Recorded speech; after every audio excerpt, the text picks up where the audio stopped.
ایک بات بڑی ضروری ہے، وہ میں نے آپ سے ضرور کرنی ہے۔ ایک آیت ہے قرآن پاک کی سورۃ بقرہ پہلا سپارہ آیت نمبر 120۔ اللہ تعالیٰ نے ایک حد بیان کر دی، فرمایا وَلَن تَرْضَىٰ عَنْكَ الْيَهُودُ وَلَا النَّصَارَىٰ حَتَّىٰ تَتَّبِعَ مِلَّتَهُمْ۔ فرمایا یہ یہودی اور عیسائی تم سے ہرگز راضی نہیں ہوں گے۔ یہ قرآن ہے اور سادہ ترجمہ تفسیر کی بھی ضرورت نہیں۔ یہ معاہدے کر لیں، محبت کے وعدے کر لیں، یہ تم سے راضی نہیں ہوں گے۔ کب راضی ہوں گے؟ حتیٰ تتبع ملتہم، یہاں تک کہ تم ان کے دین کی پیروی کرنے لگ جاؤ۔ میرا جب پہلی دفعہ پاسپورٹ بنا تو میں نے سارا پڑھا، کتابیں پڑھنے کا شوق تھا شروع سے۔ اس کے ہر صفحے پہ لکھا ہے کہ سوائے اسرائیل کے، یعنی آپ پوری دنیا میں یہ سبز ہلالی پاسپورٹ لے کے جا سکتے ہیں، خبردار اسرائیل آپ یہ پاسپورٹ لے کے نہیں جا سکتے۔ یعنی اتنی نفرت کسی ملک سے کہ اس پر لکھ کے چھاپ دیا ہر صفحے پر کہ یہ پاسپورٹ سوائے اسرائیل کے ہر ملک کے لیے کارآمد ہے۔ میرا سوال ہے عرب کے ان لیڈروں سے جنہوں نے اسرائیل کے ساتھ معاہدہ کیا، مجھے بتاؤ تمہیں فلسطین کی بیٹیاں بھول گئی نا ساری کی ساری؟ تمہیں وہ ماں بھول گئی نا جو مسجد اقصیٰ کے دروازے پہ کھڑی ہو کے چیخیں مارتی تھی اور کہتی تھی کوئی علی کو خبر کرو کہ میری بچیاں قید میں ہیں؟ وہ بھول گئی؟ تمہیں وہ بہن بھول گئی نا جس پر شراب کی بوتل انڈیڑتے تھے اسرائیل کے فوجی؟ وہ آپ کو ابھی بھی ویڈیو مل جائے گی، وہ انڈیلتے تھے شراب کی بوتل اور اسے پکڑتے تھے، دست درازی کرتے تھے، اور وہ بیٹی کہتی تھی یا رحمت للعالم۔ بھول گیا تمہیں وہ سارا کچھ؟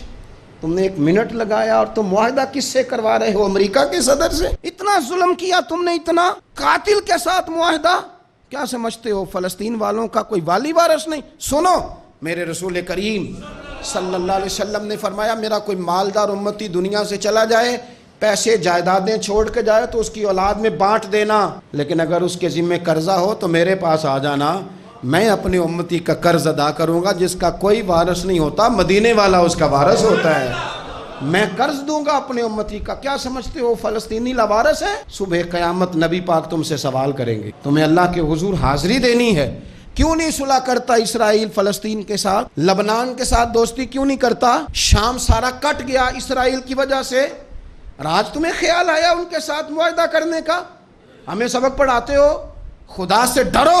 اور پھر اقبال کہتے ہیں مسلمانوں سے مایوس نہ ہونا، حکمرانوں سے زیادہ امیدیں بھی نہ لگانا۔ وہ جو چھوٹے چھوٹے لوگ نکلے تھے نا صحرا سے، بظاہر غریب تھے، بظاہر ان کے پاس مال نہیں تھا، وہ خالد بن ولید جیسے، وہ سعد بن ابی وقاص جیسے، بظاہر ان کے پاس زیادہ اسلحہ نہیں تھا۔ اقبال کہنے لگے مایوس نہ ہونا، یہ نہیں کہنا بن کچھ نہیں سکتا، فرمانے لگے رات میں نے سنا ہے فرشتے آپس میں باتیں کر رہے تھے۔ واہ اقبال، تیرا بھی انداز کتنا نرالا ہے۔ کہنے لگے رات فرشتے آپس میں باتیں کر رہے تھے، میں نے سن لی ہیں۔ بھلا وہ کیا کہہ رہے تھے؟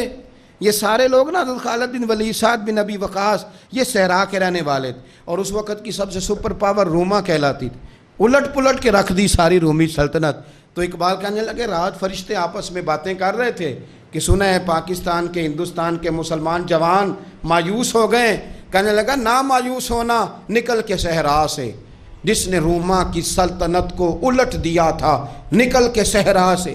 گرمی دیکھو اس شعر کی، ولولہ دیکھو اس مرد کا جو مصور پاکستان ہے، نکل کے صحرا سے جس نے روما کی سلطنت کو الٹ دیا تھا، سنا ہے میں نے یہ قدسیوں سے، وہ شعر پھر ہوشیار ہوگا۔ وہ کل باتیں کر رہے تھے کہ بہت سارے ان میں سے پھر جاگ گئے اور بڑی جلدی وہ بلاک بنائیں گے۔ سنا ہے میں نے یہ قدسیوں سے کہ وہ شعر پھر ہوشیار ہوگا، وہ آئے گا میدان میں، نکلے گا، اور انشاءاللہ یہی چراغ جلے گا تو روشنی ہوگی۔